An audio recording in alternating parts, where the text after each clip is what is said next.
How about decision making and ADHD?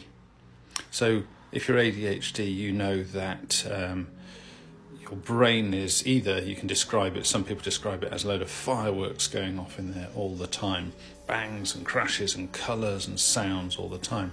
I like to personally describe it as an orchestra playing different instruments, all of which having different inputs into my thinking.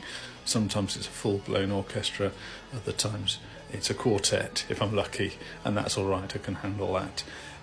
But when you make decisions, I've always found, and I don't know what you think, is that I can make decisions, small decisions, very, very quickly, like in microseconds kind of thing. It's bang, bang, bang, bang, bang, bang, bang. They're decisions that probably individually don't make much difference to your pattern of life. Added together, that's something else, and that's where sometimes us ADHDers go wrong, in a way that our pattern of small decisions creates something larger that maybe isn't very beneficial to us. In my career as a creative person, as a person who had to design and things like that, I would make a lot of small decisions very quickly, and the process of me drawing something or writing it down to draw down a process, to write down a process, to do the workings, if you like, was far too slow for my brain. That would have been boring and unnecessary to me. It's all been done already up here. Everything's been done up here. And so I used to get poorer marks at school and university because I wasn't showing workings, and I'd get bored with doing workings. Doesn't mean I got it right every time, far from it.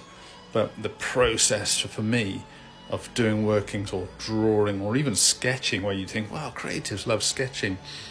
No, my sketching was going on up here. I could visualise all the stuff that I wanted to create, and then I'd create a final piece in a way, which you'd say, well, that doesn't sound like a creative process. Well, it was to me. I'm really interested in other people think like that, because you think of creatives as someone who sketches their process and adjusts it all the time, and I can do that, but loads of the work's already been done in microseconds. On the other hand, big decisions where you feel they're big, so you ponder them, you take some time. I get those wrong. I really get those wrong a lot of the time, and I think it's because I'm not used to it. Maybe, I don't know, someone tell me. I'm used to making those quick decisions and going with it. I have the confidence to go with those small sort of firework decisions. I don't have the confidence to go with the big ones where I'm having to sit down and almost plan it and go, right, what are the implications of doing that? How much does that cost? How much time is it going to take? What are the effects on me and other people going to be? I'm just not very good at that, and I tend to get it wrong. At some point I'm almost thinking, well, I don't know whether it's A or B, and I kind of randomly go with something that I feel is right, and then you might say by statistics 50% of the time I should be okay. For some reason it doesn't work out like that, and maybe I'm okay 30% of the time. 70% of those decisions are wrong, or I regret. I have loads of buyer's remorse, and that's again a great ADHD thing about impulsivity.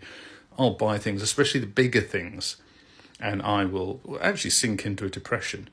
If I don't do this very often, obviously bought a car or something like that, or even a big, relatively expensive bit of clothing, I'll get really depressed about it when it's arrived, thinking that I'm an idiot to spend so much money on something, which is probably why I tend to wear the same things every day. I don't have to make those decisions. So what do you think?